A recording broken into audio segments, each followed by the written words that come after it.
یہ ہے قرآن کا مطلب. فَإِذَا عَزَمْتَ, جب ایک ڈیسیجن لے لیا ہے نا, فَتَوَكَّلْ عَلَى اللَّهِ, تو نتیجہ کس پہ چھوڑنا ہے؟ اللہ پہ.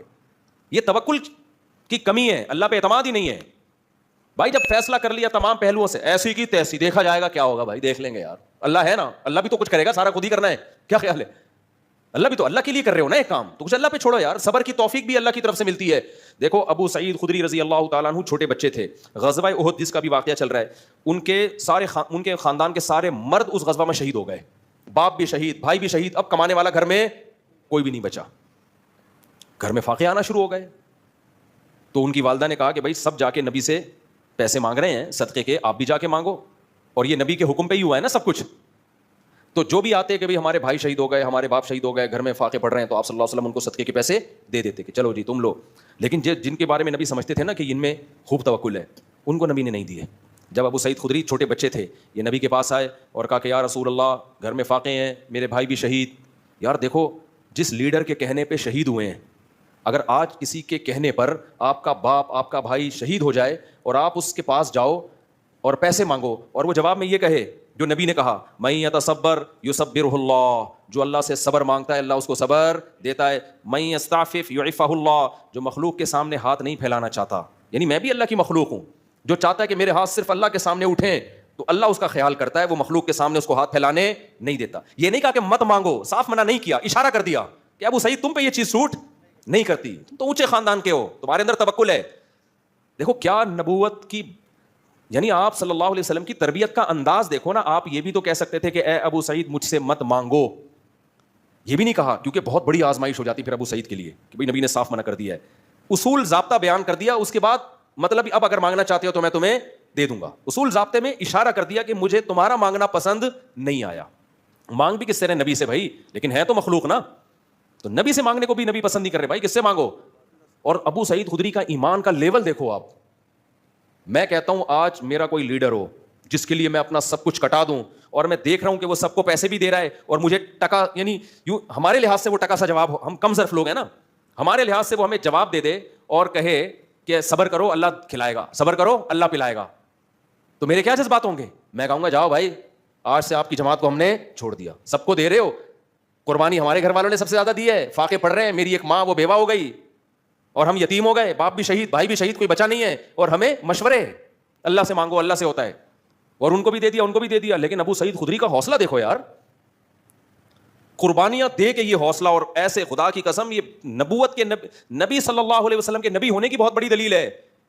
یہ 100% کسی کی نبوت پہ یقین ہوتا ہے نا, تو پھر انسان اس موقع پر نصیحت پر عمل کرتا ہے کہ یہ جو کہہ رہے ہیں اپنی طرف سے نہیں بلکہ اللہ کی طرف سے. اتنی قربانیاں دینے کے بعد آپ مجھے بتاؤ, میں آپ سے قربانیاں دلواؤں اپنے کسی ویژن کا حصہ بنا کے, اور میں لوگوں کو پھر پیسے بھی بانٹ رہا ہوں, آپ میرے پاس آؤ, آپ کو میں صبر کی تلقین کروں, کیا گزرے گی آپ کے دل پہ نا, قیامت گزرے گی. لیکن ابو سعید خدری 10 سال کے تھے غالباً جب وہ آئے, تو نبی نے فرمایا من یستعفف یعفہ اللہ, جو صرف اللہ کے سامنے ہاتھ پھیلانا چاہتا ہے, کہ اپنے دامن کو, استعفاف کا مطلب اپنے دامن کو داغدار ہونے سے بچانا. الفاظ بھی دیکھو, پاک دامن کو عفیف کہتے ہیں. پاک دامن کا مطلب کیا بھائی, ہاتھ پھیلا لیا تو دامن کیا ہو گیا؟ داغدار, ساری زندگی کے لیے. اب اس دن تو مانگ رہا تھا نا, اتنی بڑی عیب ہے, اتنا بڑا عیب ہے کسی کے سامنے ہاتھ پھیلانا. اور آج ذرا سی بات پہ پلاٹ خریدنا ہے, پیسے دے دو. بچے کو میں نے امریکہ بھیجنا ہے, ادھر کھانے کو لوگوں کے روٹیاں نہیں ہیں, خدا کے بندو, اور تم ہری ہری سوج رہی ہے بچوں کو امریکہ بھیجنے کے لیے بھیک مانگ رہے ہو لوگوں سے. یار میں بتاتا ہوں واقعہ, ادھر ہی مسجد میں ایک صاحب آئے, بچوں کی اسکول کی فیسیں دینی ہے, تو پیسے نہیں ہوتے, آپ زکوٰۃ کے کچھ پیسے دے دیں. میں نے کہا میرے پاس تو نہیں ہے, مطلب آپ کو دینے کے لیے نہیں ہے. کہہ رہے میں کیا کروں پھر؟ تو میں نے کہا نہیں پڑھاؤ اسکول میں, اسکول میں نہیں پڑھاؤ. کہہ رہے ہیں بچہ اسکول میں نہیں پڑھے گا تو کیا کرے گا؟ میں نے کہا ٹماٹر بیچے گا. میں نے کہا جو پریکٹیکلی ٹماٹر بیچ رہا ہے, میں نے دینا ہے تو میں اس کو دوں نا, کیا خیال ہے بھائی؟ ابھی تیرا تو امکان ہے کہ پتہ نہیں ٹماٹر بیچے گا بھی کہ نہیں بیچے گا, ہو سکتا ہے کل اللہ اسباب کے دروازے کھول دے. میں نے کہا بھائی کوئی بیماری خطرناک آ گئی ہو, مر رہا ہو بندہ, یا خدا نخواستہ کوئی کھانے پینے کے لالے پڑے ہوئے ہوں, تو سمجھ میں آتا ہے, ادروائز یہ نہیں آتا. اور اس طرح جب آپ کسی کو دو گے نا, میں نے دنیا میں دیکھا ہے میرے بھائی, جس نے ایک دفعہ مانگ لیا نا, اس کو منگتا ہی بنا رہے گا موت. پھر اللہ کی نظر ایسی ہٹتی ہے, اللہ کہتا ہے بس تو اب مانگ, بھکاری بن کے زندگی گزار, اس کے کبھی ضرورتیں پوری نہیں ہوتی. مر جائے گا, کفن بھی ادھار لے کے جائے گا. اگلا کہے گا کم بخت نے جو کفن پہنے وسیم کے پیسوں سے ہے, یہ اس کے پیسے بھی ادھار ہیں, ایسا چلے گا وہ. ہاں دوست احباب جن میں آپس میں بے تکلفی ہو, بے تکلفی ہو, مانگتے ہوئے ذلت محسوس نہیں ہو رہی, ان میں ادھار یہ سب چیزیں بھیک نہیں کہلاتی. یہ چیزیں بھیک بے تکلفی ہوتی ہے نا, جیسے آپ ہوٹل میں گئے, جیب میں پیسے نہیں, ابے یار تو دے دے یار, کل میں دے دوں, یہ چیزیں بھیک میں نہیں آتی ہیں. بھیک کا مطلب ہے آپ کو خود محسوس ہو رہا ہوتا ہے کہ میں کسی کے احسان کے نیچے دب رہا ہوں, احسان کے نیچے دب رہا ہوں. ہاں آپ مالدار ہیں, آپ کو پتا ہے ابھی میری سیلری نہیں آئی, اگلے مہینے آ جائے گی, تو اپنے ہی جیسے کسی مالدار سے کہہ دینا یار تھوڑا پیسے دے دوں گا. اپنے دوست جس سے بے تکلفی ہو, وہ تو چلتا ہے سوسائٹی میں نا. یہاں بھی علماء نے لکھا ہے کہ اگر کسی مالدار کو وقتی طور پہ پیسوں کی ضرورت ہے نا, تو غریب سے مانگے. وہ یہ علماء نے تکبر ختم کرنے کا نسخہ لکھا ہے. وہ کس سے مانگے؟ اس کو پتا ہے میں پیسے تو دے دوں گا, میری سیلری آتی ہے ہر مہینے, میرے لیے فار ایگزامپل 50,000 ہے, یہ دینا کوئی مشکل کام نہیں ہے. تو غریب سے مانگنے میں کیا ہوگا, اس غریب کی عزت آپ کی نظر میں بڑھ جائے گی. وہ غریب کا دل بھی باغ باغ ہو جائے گا, یار سیٹھ صاحب میرے سے کیا مانگ رہے ہیں, اور وہ غریب دے گا بھی خوشی خوشی. اس کو پتا ہے پیسے کہیں جانے والے ہیں ہی نہیں, اس کے لیے 50,000, اس کے پان گٹکوں کا خرچہ ہے 50,000. تو علماء نے لکھا, ہم نے مدرسے میں دیکھتے تھے کہ ہمارے مدرسے میں کچھ مالدار طلبہ تھے, بڑے مستغنی, ان کو کبھی ضرورت ہوتی, غریب طلبہ سے مانگ رہے ہوتے تھے. تو وہ غریب خوش کے نا اپنی جیب خرچی بچا کے کہہ رہا اچھا یار ہم سے لو, یہ ہمارا کیا بنے گا ریلیشن. تو لیکن غریب کو چاہیے ایسا نہ ہو کوئی بھی سوٹ ٹائی میں آ کے پیسہ مانگے, آپ میرے بیان کی وجہ سے اس کو دے دو, کوئی بھروسہ نہیں ہے یہ اپنی ہو یا کسی سے ادھار لی بھی اس نے, پتا ہو کہ واقعی کیا ہے یہ مالدار آدمی ہے, اس کے لیے 40-50,000 1 لاکھ کی کوئی ویلیو ہے نہیں. باپ اور بھائی سے مانگنا, باپ اور بھائی سے مانگنا, بھائی وہ باپ سے بے تکلفی اور بھائی سے اگر بے تکلفی ہے تو پھر جیسے بے تکلفی معاملات, باپ تو باپ ہے نا, وہ تو ساری زندگی مانگتا ہی رہتا ہے انسان, اس سے مانگنے میں کوئی حرج نہیں ہے, لیکن اس کو اتھارٹی دو کہ چاہے تو پیسے دے چاہے تو تھپڑ دے, اس کی مرضی ہے. تو باپ سے مانگنے میں کوئی حرج نہیں ہے. یہ تو بے تک ماں ہے, ہمارے حضرت فرمایا کرتے تھے احسان پتہ ہے کس کا لینا ہے, باپ کا, ماں کا, اپنے کوئی پیر و مرشد ہو, مینٹور ہو آپ کا کوئی جس سے آپ ہدایت لیتے ہو, اور استاذ کا. یہ 4 افراد کے سوا کسی کے احسان کے نیچے نہیں آنا. وجہ اس کی ہے کہ ان کو اللہ نے محسن ویسے ہی بنا دیا ہے. ان کے سامنے فنڈر گیری, اچھا ہو گیا آپ نے سوال پوچھ لیا, ان کے سامنے تکبر نہیں کرنا ہے. ابا آپ کو پیسے دے رہے ہیں, لے بیٹا. ابا انسان وہی اچھا ہوتا ہے جو صرف کس کے سامنے ہاتھ پھیلائے, اللہ کے. باپ کہے گا کم بخت 25 سال کا ہو گیا, میرے ٹکڑوں پہ ہی پلا ہے تو, 1 روپے بھی تو نے اپنی جیب سے تعلیم میری, پراٹھے صبح میرے پیسوں سے کھاتا ہے, گیس بجلی کا, اور آج میں تجھے کہہ رہا ہوں یہ لے بائک خرید لے, کہہ رہا ہے ابا مفتی صاحب نے بیان میں کہا ہے کہ جو مخلوق کا محتاج ہوتا ہے نا, ساری زندگی اللہ اس کو مخلوق کے در کا محتاج بنا دیتے ہیں. تو ابا سے ایسا کہو گے نا تو پھر ابا کی طرف سے کیا آنا چاہیے, چپیڑ. تو باپ ہو گئی, ماں سے تو ہم تو اتنا مانگتے تھے اپنی اماں سے, بھائی ہمارے ابا جب چپیڑ لگاتے تھے اماں کے پاس چلے جاتے تھے. تو اماں ابا کا معاملہ اور ہے, لیکن اتنا نہ مانگو کہ وہ ان کو پتلون بیچنی پڑے اپنی بازار میں جا کے, بعض اولاد تنگ کرتی ہے نا.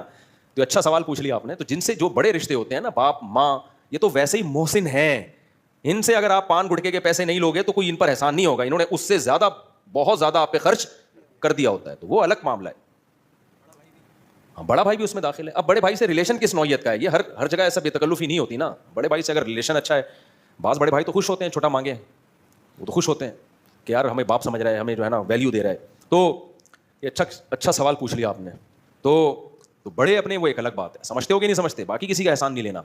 تو جلدی سے بات کو سمیٹ کے ختم کرتا ہوں میں. تو قوائف کیا کرنے, پورے کرنے کسی بھی چیز کے جو اللہ نے بتائے. تو پازیٹیو نیگیٹو تمام پہلوؤں پہ غور کرنے کے بعد جب آپ ایک رزلٹ پہ پہنچے تو قرآن کیا کہتا ہے, پھر کانفیڈنٹلی وہ کام کرنا ہے, کپ کپاتی ٹانگوں کے ساتھ نہیں کرنا. خود سے کانپ رہی ہو تو ایک الگ بات ہے, دوسری میں بعض دفعہ وہ چاہ نہیں روتے کہ کانپیں, لیکن وہ کانپیں خود بخود ٹانگ رہی ہوتی ہیں. ایسے بھی ہوتے ہیں وہ کانفیڈنٹلی کر رہے ہوتے ہیں, لیکن دولہا مجھے لگ رہا ہوتا ہے گھبرا رہا ہے, لیکن وہ کہتا ہے ایسی کی تیسی, کہہ تو رہا ہوتا ہے, باقی ایسے لوگوں بھی اللہ ہمت دے دیتے ہیں. تو اب توکل کا مطلب کیا ہے, جیسے ابو سعید خدری رضی اللہ تعالی عنہ کو جب نبی نے فرمایا جو صبر کرتا ہے اللہ صبر کی توفیق, جو اللہ سے چاہتا ہے کہ میں اپنے دامن کو داغدار ہونے سے بچاؤں تو اللہ اسے مخلوق کا محتاج نہیں کرتا. یہ آپ نے نصیحت کی, وہ چلے گئے. کہتے ہیں پوری زندگی ابو سعید خدری رضی اللہ عنہ نے کسی کے سامنے ہاتھ نہیں پھیلایا, اور ایسی زندگی گزاری, اللہ نے بہت دولت دی, پھر آپ کو بہت دولت سے نوازا آپ کو. یہاں تک کہ جب موت کا وقت تھا نا تو نبی صلی اللہ علیہ وسلم عیادت کے لیے گئے, زندگی جہاد میں گزری ان کی. انہوں نے کہا یا رسول اللہ میرے پاس بہت دولت ہے, اب میں دنیا سے جانے والا ہوں, میں چاہتا ہوں ساری دولت صدقہ کر دوں. کتنی دولت تھی؟ آپ نے فرمایا نام, فتح مکہ کے بعد کا واقعہ ہے, سعد ابن ابی وقاص کا واقعہ ہے یہ. فرمایا نہیں, اپنے وارثوں کے لیے بھی چھوڑ کے جاؤ. فرمایا کہ یا رسول اللہ پھر میں چاہتا ہوں 2/3 صدقہ کر دوں, 1/3 وارثوں کے لیے. فرمایا نہیں, اور زیادہ چھوڑو. پھر انہوں نے کہا ٹھیک ہے 2/3 وارثوں کے لیے 1/3 صدقہ. پھر آپ نے فرمایا ٹھیک ہے 1/3 صدقہ, لیکن 1/3 بھی بہت زیادہ ہے, یعنی وارثوں کے. پھر آپ نے فرمایا تم اپنے وارثوں کو لوگوں کے سامنے ایسے چھوڑو غریب کہ وہ لوگوں کے سامنے ہاتھ پھیلاتے پھریں. دیکھو کیسی زبردست تعلیمات ہے شریعت کی. تو بھائی آپ پہلے اپنے قوائف پورے کریں, اولاد کو اپنے پاؤں پہ کھڑا کرنے کے, اس کو آپ ایک تعلیم اچھی دیں, اگر گنجائش ہے تعلیم اچھی دیں, اس کے لیے وراثت کا بھی انتظام کریں, چھوڑ کے جائیں. تو نبی نے فرمایا تم اپنی اولاد کو لوگوں کے سامنے ایسے چھوڑ کے جاؤ کہ ننگے پاؤں ننگے سر پھریں اور لوگوں کے سامنے بھیک مانگیں. اس سے بہتر نہیں ہے کہ ان کو تم اتنا مال دے کے جاؤ کہ استغنا کے ساتھ زندگی گزاریں. تو یہاں چونکہ جائز سبب ہے تو جائز سبب اختیار کیا جائے گا, وہاں سبب اختیار کیے بغیر اللہ پہ توکل کرنا یہ شریعت کی تعلیمات نہیں ہے. سمجھ میں نہیں آ رہی میرا خیال ہے یار, اتنی خوبصورت تعلیمات ہیں اسلام کی. لیکن پھر آپ نے کیا فرمایا؟ فرمایا تم یہ جو سمجھ رہے ہو نا بھی میں مرنے والا ہوں اور ابھی وراثت, تو اصول تو بتا دیا کہ 1/3 بھی بہت زیادہ ہے, لیکن چلو تم چاہتے ہو 1/3 صدقہ کر دو تو ٹھیک ہے, 2/3 تبھی علماء نے لکھا ہے کہ اگر صدقہ کرنا ہو نا مرنے کے بعد تو 1/3 سے کم کرنا چاہیے, کیونکہ نبی نے 1/3 کو بھی بہت قرار دیا ہے. پھر آپ نے فرمایا لیکن مجھے ایسا لگتا ہے, یعنی آپ نے فرمایا کہ لعل اللہ ینتفع بک قوم ویضر بک آخرون, اللہ سے مجھے امید ہے ابھی اللہ تمہارے ذریعے بہت سے لوگوں کو فائدہ دے گا اور بہت سو کو بہت نقصان پہنچائے گا تمہارے ذریعے. کیا مطلب؟ تم مرو گے نہیں, ابھی تمہیں اور زندگی ملے گی, شفا ملے گی, اس کے بعد تم میدان جہاد میں لڑو گے جس سے مسلمانوں کو فائدہ ہوگا اور اسلام دشمنوں کو نقصان. ابھی اللہ نے تمہیں بہت سے لوگوں کو مارنے کے لیے رکھا ہوا ہے اور بہت سے لوگوں کو بچانے کے لیے رکھا. پھر وہی ہوا, وہ ٹھیک ہو گئے, حالانکہ وہ نا امید ہو گئے تھے اپنی زندگی سے. تو علماء نے اس حدیث کو بھی نبی کے معجزات میں شمار کیا ہے کہ کوئی امید نہیں تھی بچنے کی, وہ تو وصیتیں کر رہے تھے, اور نبی نے فرمایا کہ اللہ سے امید ہے ابھی تمہیں زندگی ملے گی. تو استغنا کا یہ فائدہ ہوا, سمجھ رہے ہو؟ تو اس لیے توکل کا مطلب کیا ہے بھائی, اللہ پہ اعتماد کرو گے تو اپنے آپ کو اللہ کے حوالے کر دو گے, جو ہوگا دیکھا جائے گا. ہم کو اکیلے تھوڑی ملحد تھوڑی ہے کہ بندر سے انسان بنے, بس اتفاق سے ہو گیا تو سب کچھ اتفاق سے ہوتا رہے گا. اوپر ہمارا رب بیٹھا ہوا ہے, وہ ساری سچویشن کو دیکھ رہا ہے. اس نے شادی کی ہے, اس نے زنا بولو نہیں کیا, سالے اس کو جو کوٹ رہے ہیں یہ اللہ دیکھ رہا ہے, کٹتا ہوا بھی دیکھ رہا ہے, پٹتا ہوا بھی دیکھ رہا ہے, گریبان کھول کے بھاگتا ہوا بھی دیکھ رہا ہے. تو وہ رب تھوڑی بھولے گا, وہ تمہیں حوصلہ دے گا, وہ تمہیں میرے پاس بھیج دے گا, میں تمہارا حوصلہ اور زیادہ. خیر, تو وَمَن يَتَوَكَّلْ عَلَى اللَّهِ فَهُوَ حَسْبُهُ, اللہ کہتے ہیں جو مجھ پر اعتماد کرتا ہے میں کافی. یا تو اللہ مسائل حل کر دیتا ہے, یا مسائل رہتے لیکن صبر دے دے گا, حوصلہ دے دے گا آپ کو. حوصلہ بھی تو اصل چیز تو حوصلہ ہے نا, وہ برداشت کرنا آسان ہو جائے گا آپ کے لیے. تو غزوہ احد میں بھی اللہ نے کیا فرمایا کہ جب اتنے شہید ہو گئے تو منافقین کہنے لگے دیکھو ہماری مان لیتے تو یہ سب کچھ نہ ہوتا. تو قرآن کی یہ دوسری آیت جو میں نے بتائی نا, ایک آیت کہ جب کوئی کام کرو تو تمام قوائف مکمل کرو, اس کے بعد فیصلہ کرو تو توکل کس پہ کرو؟ اللہ پہ. پھر بھی نقصان ہو سکتا ہے, پھر بھی کیا ہو سکتا ہے؟ نقصان. پھر اس نقصان میں کیا کہنا ہے؟ اللہ نے فرمایا یا ایھا الذین آمنوا لا تکونوا کالذین کفروا وقالوا لاخوانہم, اے ایمان والو کافر جب جنگ لڑتا ہے نا اور جنگ میں آ کے ان کو شکست ہو جائے, قتل ہو جائیں, تو پتہ ہے کیا کہتے ہیں؟ اسی طرح جب وہ تجارت کے لیے ملکوں میں سفر کرتے ہیں تو سفر میں حادثہ ہو گیا, جہاز ڈوب گیا. پہلے حادثے بہت ہوا کرتے تھے, اب جا رہے ہیں بزنس کے لیے سمندری سفر میں, جہاز الٹ گیا, ڈوب گیا جہاز. تو وہ کیا کہتے ہیں؟ ان کے پیچھے لوگ روتے پیٹتے ہیں, ہائے اس کاروبار کے لیے نہ جاپان نہ جاتے, نہ زلزلے میں ہلاک. جاپان میں زلزلہ آئے نا, ایک عجیب چیز میں نے وہاں دیکھی ہے. اب جاپانی اکثر دبلے دبلے ہوتے ہیں. میں جب جاپان میں تھا تو بہت خطرناک زلزلہ آیا تھا نا, آپ کو بھی پتا ہوگا. خیر مجھے تو پتہ نہیں چلا, زلزلے کا ہم پل پہ تھے اس وقت, پل تو ویسے ہی ہل رہا ہوتا ہے, لیکن واپس آئے تو پتہ چلا پورا یوں ہل رہا تھا. تو میں نے اپنے میزبان سے, ہمارے جو ارشاد بھائی, ان سے پوچھا, میں نے کہا یار یہ تو بڑا خطرناک ہے. ہر ہفتے 1-2 جھٹکے آ جاتے ہیں. انہوں نے کہا کہ ہر ہفتے 1-2 ہل جاتے ہیں تھوڑے سے, تو ہمارے لیے نارمل ہے. تو میں نے کہا بھائی اگر اوپر والے پورشن میں چھت گر گئی, 2 پورشن تھے نا ان کے گھر کے, چھت گر گئی, خدا نہ خواستہ بندہ تو مرے گا. انہوں نے کہا یہ پہلے سے انتظام ہے, ہمارے ہاں چھت بہت ہلکی ہوتی ہے, گتے کی چھت نہیں جسے کہتے ہیں, مضبوط ہوتا ہے, اس پہ ایک اپارٹمنٹ پورا بن جاتا ہے, لیکن وہ اس چھت کا ویٹ نہیں ہوتا. میں نے کہا بھائی چھت کا ویٹ تو نہیں ہے, لیکن اوپر آپ جیسا کوئی بندہ بیٹھا ہوا اس کا تو ویٹ ہوگا نا. نہیں آئی میرا خیال ہے بات, کہہ رہے ہیں یار یہ تو ہم نے کبھی سوچا ہی. میں نے کہا مجھے یہ ڈر لگ رہا ہے آپ کے گھر میں اب رات کو سوتے ہوئے, وہ اوپر جا کے سوتے تھے نا اوپر والے ارشاد بھائی, اور بھاری بھی ہیں ماشاء اللہ, جسم بھی ان کا بھاری. میں نے کہا ارشاد بھائی مجھے جاپانیوں نے یہ تو پورا انتظام کر لیا کہ چھت ہلکی بنا دی, چھت گرے گی ہمیں کچھ نہیں ہوگا, لیکن آپ اگر گر گئے تو ایک اور زلزلہ آئے گا. پھر صرف یہ نہیں کہ بندہ نہیں مرے گا. تو میں نے پھر ان سے کہا, میں نے کہا دیکھیں جاپانیوں نے نا جاپانیوں کے ویٹ کے حساب سے زلزلہ کا حساب کتاب کیا ہے, اس کو پاکستانیوں کا ویٹ معلوم نہیں ہے.